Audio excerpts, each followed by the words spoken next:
Hi, everybody. Welcome to English Digest. I'm Tom. Hi, I'm Stephanie. It's our unit on history as we begin the month of July. Hopefully, you're staying nice and cool out there. And, well, one particular indoor activity that you might consider is stamp collecting. So today we are going to enter the world of stamp collecting. Right. Nowadays, not many people send real letters, or as we like to refer to it, they don't send letters through the snail mail. Snail mail just means you actually write a letter. It could be that you typed it out on a computer, but you have to put it in an envelope, get a stamp, put the stamp on it, and then send it. I tend to send mostly email these days, although with my dad, he loves to get mail. So I send him stuff. But, it's nice. yeah. Yes, it's a pity that the art of letter writing has kind of been lost. It's always great to, take a pen, maybe a fountain pen, and write a nice letter and good-looking script and things like that. But, of course, as you said, most people send emails or text messages or whatever. But still, you might be interested in the world of stamp collecting. If you want to mail a letter in the mail, then you have to put a stamp on that envelope, and then it can get to your receiver. And you are the person who's sending the letter. But, of course, as I mentioned before, as we talked about, of course, we tend to send more emails and text messages and stuff like that. But, True. Hey, there are still people out there who enjoy stamp collecting. It's a fascinating hobby, so let's talk about it right now. Let's listen to the entire contents of our lesson one time.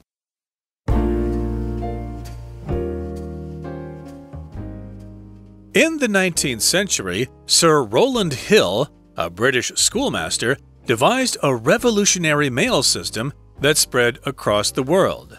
In his reform, he standardized the cost of sending a letter and made senders pay in advance. To prove postage had been paid, a small piece of sticky-backed colored paper was put on a letter or package. These were called postage stamps, and the very first stamp, the penny black, appeared in May 1840. With this system, Sir Rowland also created stamp collecting. There are numerous reasons why this hobby appeals to people. For one thing, stamps offer collectors an interesting glimpse into a country's history and culture. The illustrations generally depict significant people, animals, and objects.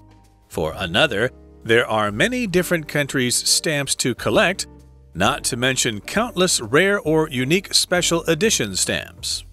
If you feel the urge to acquire some stamps, here are some things to consider. First, decide whether you want to obtain stamps that celebrate special occasions, stamps from specific countries, used stamps, or new stamps. Next, think about your budget. Unused stamps are more expensive than used ones, for example. You could buy stamps from licensed dealers, but this also costs more. No matter what you do, make sure you learn the stories behind each stamp in your collection. Okay, guys, let's get started. One of my favorite things is actually history. I love history and studying it, reading books that talk about what life was like a while back. We're going to be going into the 19th century to talk about the history of stamp collecting. The 19th century, as you know, was the 1800s. So when we talk about the century, the number is just one bigger than what it really is. I always thought that was weird growing up. Like the 14th century wasn't the 1400s. It was the 1300s. It's weird. So don't let it confuse you. We're going to be going over to Europe, into England. We've got this guy named Sir Rowland Hill. And he was a British schoolmaster. Schoolmaster, this is British term for teachers or the head of a school. So this teacher in Britain, which could be either England or Scotland or Wales, because, Britain is that island. But generally speaking, if you talk about someone being British, it's likely that they're from England. But in any case, he revolutionized the mail system, or he devised a revolutionary mail system that spread across the world. Now, here we've got devise as a verb. That means you come up with some kind of idea or you come up with some sort of plan. So he devised an idea, he thought up an idea, and this idea was a revolutionary mail system that became popular all throughout the world. Yeah, it was revolutionary, guys, because it was so completely different from what they were used to. This was a really smart idea, I must say. So in his reform, he standardized the cost of sending a letter and made the senders pay in advance. So if you're doing something and you're trying to reform something, you're trying to change something to make it better. Not worse, better. So he wanted to come up with an idea or a plan where people could send letters more easily. So he standardized the cost of sending a letter. If you standardize something, guys, you make it the same or have the same principles or the same qualifications across a whole group of people or systems. For example, Tom and I record for a living, and we have a standardized fee system. So we all kind of charge the same amount when we do, for example, a commercial or we record a cartoon. We try to standardize the fee so that most of the clients out there or companies who hire us know what to expect. Right, or perhaps governments sometimes standardize systems of measurement. For example, I think Qin Shi Huang in Chinese history standardized measurements for roads and measurements and things like that. So yes, indeed, here he standardized the cost of sending a letter, so everybody throughout Britain had to pay the same based on the weight of the letter or something like that. It would not be different in London than, say, Liverpool or something. It would be the same. It would be standardized. And of course, yeah, they want to have you pay in advance. They want you to pay ahead of time. Sometimes when you order food in a restaurant, they make you pay in advance because they're afraid you might leave without paying or something like that. So yes, you first pay or you pay in advance. Now, to prove postage had been paid, a small piece of sticky-backed colored paper was put on a letter or package. So it's kind of like a receipt, okay? You pay the postage. That's the money you need to pay to send the letter. And to prove that you had paid the postage, they would stick a piece of colored paper on the letter or on the package. Hence, the postage stamp was born. Kind of a cool idea. Of course, I'm sure they had to actually use glue to get that small piece of colored paper to stick on a letter or package. Actually, we do that here because it's so humid in Taiwan. In the States, at least, it's so dry. It's much drier than it is here that we just lick the stamps and then put them on. But yeah, that wouldn't work here. It's so humid. Okay, so this was his idea to standardize the cost of sending a letter and to make sure that the senders always paid. They'd have to pay before they actually mailed whatever they were sending. So these little, small or little, either way, these sticky-backed colored paper or pieces of paper were called postage stamps, and they still are today.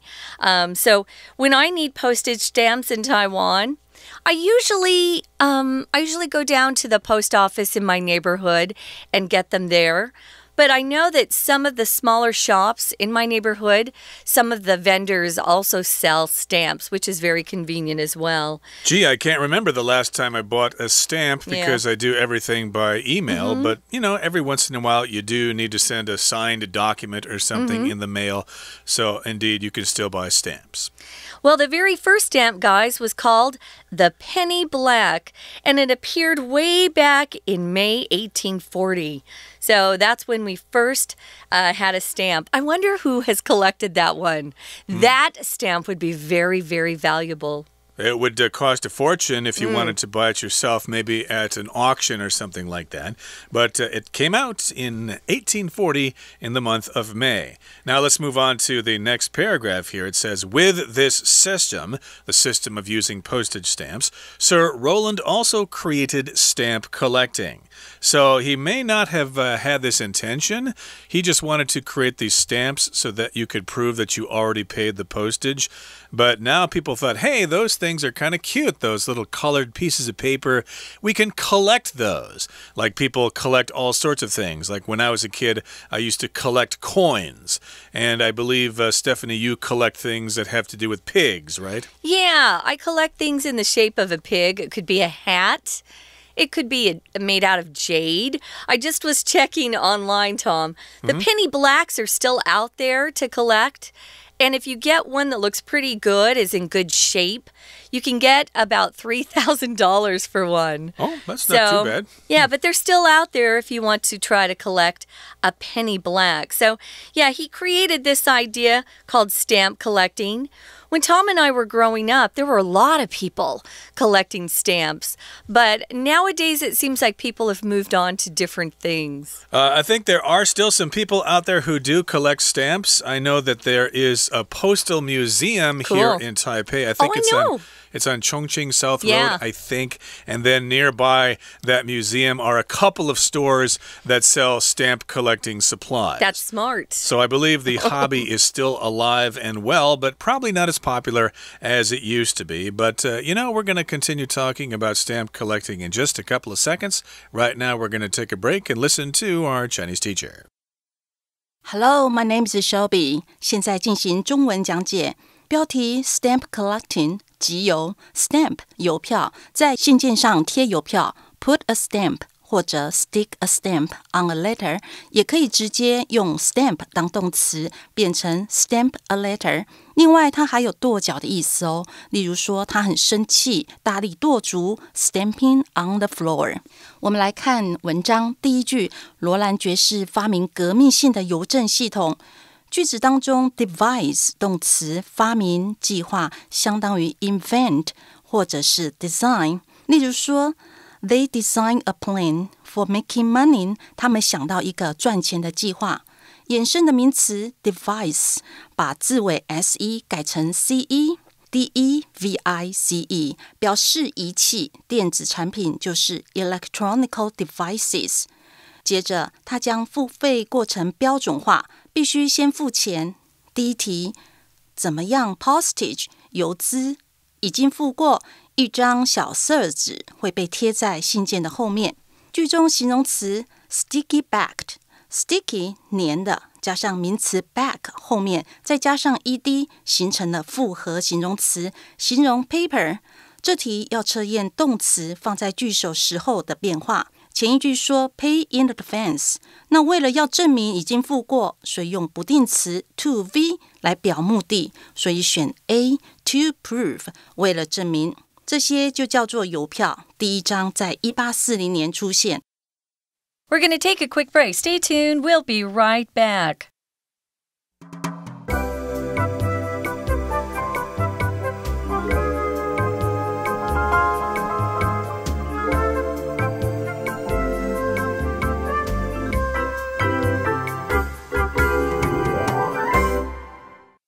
Okay, let's continue with our lesson. Again, we're talking about stamps and we're talking about stamp collecting, which is a popular hobby. Now, we talked about the inventor of stamps in Britain there, Sir Roland Hill, and he devised this system in which people pay in advance, and then to prove that you've paid the postage, they put a small piece of sticky-backed colored paper on the letter or the package. But maybe he knew it, maybe he didn't, but he started a new hobby because of this new invention called stamp collecting.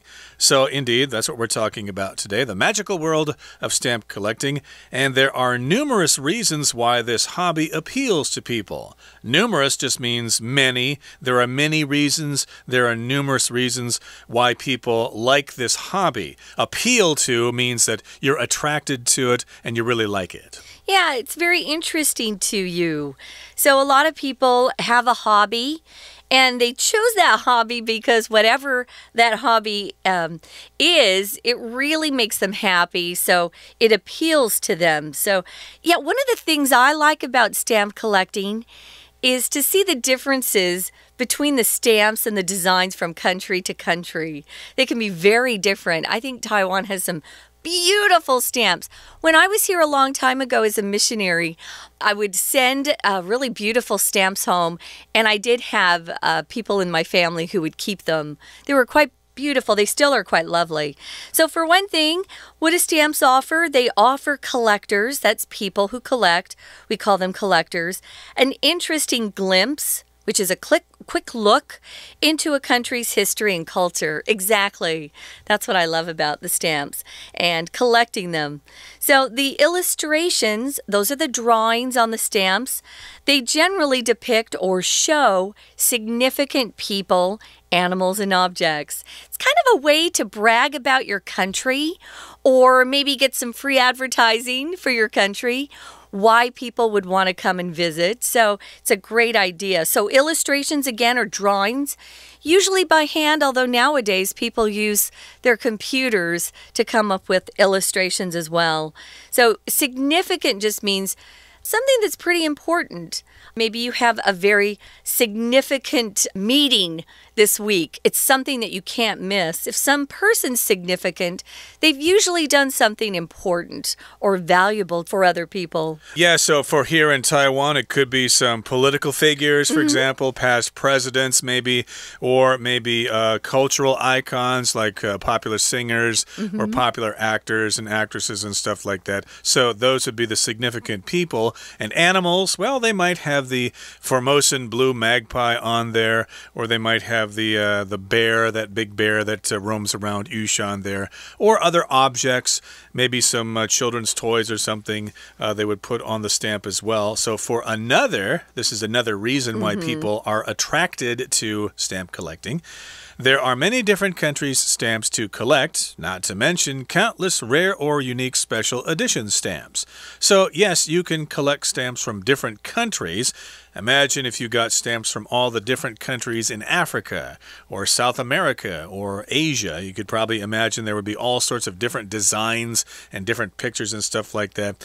And then, of course, a lot of times these countries publish or release these special editions to commemorate special events, like here in Taipei, maybe, or in Taiwan, maybe they issued some special stamps to commemorate the Universiade that took place in 2017, or the Deaf Olympics or something took place here a number of years ago as well. They probably released some special edition stamps for those events. Yeah, that's what we call the special edition stamps. If you go to your post office, they usually have a window that is displaying some of those special edition stamps and the price and how much you can get them for. It's kind of fun. I wanted to mention this sentence. It's the last sentence of the second paragraph. They're using a pattern that you'll often hear. There are many different country stamps to collect, not to mention countless rare or unique special edition stamps. When you have that phrase, not to mention, what you're talking about after that phrase, not to mention, is even more spectacular or even more extreme of whatever you're talking about. So I love Taiwan's food. Their dumplings are really delicious, not to mention their beef noodle soup. So I'm saying the dumplings are great, but the beef noodle soup here is spectacular. Yes, it's used to sort of emphasize the last item there. So yes, indeed, there are rare editions or special editions that are highly sought after by collectors. And you might have to pay a lot of money if you're not first in line for those stamps when they're released at the post office. Now, moving on now to the next paragraph, it says, if you feel the urge, if you feel the desire to acquire some stamps, here are some things to consider. Okay, so you might feel the urge to do something. Urge here just means a desire, a strong wanting to do something. So yes, you might really feel like getting some stamps. Yes, I want to become a stamp collector. Where can I get the stamps, though? Where do I buy them? Urge here is being used as a noun. It's also a verb. If someone urges you to do something, they're trying to persuade you to do it. But here, it is a noun, which is good to learn the noun form as well. I typically have to fight the urge to eat potato chips late at night. Ooh. I love potato chips. It's terrible. So, urge. It's some desire that's pretty strong within you, an impulse to do something. So if you feel that urge or impulse to acquire some stamps, acquire just means to obtain, to get them. Here are some things to consider. First, decide whether you want to obtain stamps that celebrate special occasions, stamps from specific countries, used stamps, or new stamps. So here are a lot of different types of stamps you might consider collecting. Obtain, again, just means to get your hands on something, to get something.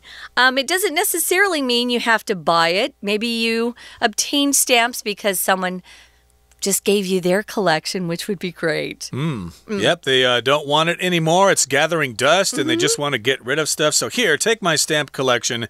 You can do whatever you want to with it. So yes, indeed, you need to decide whether you want to obtain stamps that celebrate special occasions, or if you want some stamps from specific countries, or if you want used stamps, or if you want new stamps. So those are some choices you need to make. Yes, indeed. Do you want some commemorative stamps? Stamps that celebrate special occasions like the Olympics or something like that, or maybe some from specific countries. Yes, I really want to get some stamps from Colombia in South America. I went there one time on a trip. It was a lovely country. So yeah, I want some stamps from Colombia, for example. So that's another choice you need to make. And then again, you might want to get some used ones. They might also have the postmark still on them. I think that usually brings down their value if the postmark is on the stamp, but some people like that kind of thing. And then the new stamps, of course, you'd have to go directly to the post office and buy them right there. Yeah, I just wanted to mention with specific, when we use it like this, it means we are clearly identifying something. These aren't general countries. Oh, I want stamps from anywhere. I have little nieces and nephews that are collecting coins, and they don't care which countries they come from. But if you are looking for something specific, you know exactly what you're looking for. You've defined it and you've identified it. Indeed. So, yeah, you might want some stamps from specific countries. Next, think about your budget. In other words, how much money you have and how much money you're willing to spend. Unused stamps are more expensive than used ones, for example. As I just said, a fresh stamp from the post office is going to be more expensive than one that was used on a letter, which probably has its postmark on it. You could buy stamps from licensed dealers, but this also costs more. Maybe you could find them from your friends or something like that, but if you go to a licensed dealer, maybe there are some on Chongqing South Road in Taipei here. Yeah, you could buy them there, but they are going to be more expensive. Oh, sure. But they also will probably be selling some pretty impressive stamps that cost some money. So those are the licensed dealers, and they will cost more. So no matter what you do, make sure you learn the stories behind each stamp in your collection. Oh, yeah, because when you show off your collection, people will want to know, why you were interested in that stamp and what you know. A collection, of course, is just the action or process of collecting or pulling things together, putting things together. We have lots of different collections. My mom had a collection of little spoons. When we'd go traveling, she would pick up spoons to remember that area from. So whatever you choose, find a hobby that really brings you some joy. Right now, we're going to listen one more time to our Chinese teacher. 有了这系统，罗兰爵士也创造了集邮。第二段第二句，华语子句中的动词片语 appeal to 吸引、恳求。appeal 本身是不及物动词，所以后面经常搭配介系词 to 再加名词。例如 Pop music doesn't appeal to me， 我不喜欢流行乐。又或者 He made an appeal to his parents for a new car， 他恳求父母买车给他。我们接着看第二题。For one thing， 一方面，邮票提供收藏家一个有趣的什么对国家的历史文化。这题要考习惯用语 A glimpse into something， 对什么的一瞥。Glimpse 瞥看 Take a quick glimpse 就表示快速的看了一眼。这个字相当于 glance， G-L-A-N-C-E。例如说 at first glance， 乍看之下，所以这题选 D。下一句，这些插图描绘重要的人、动物等。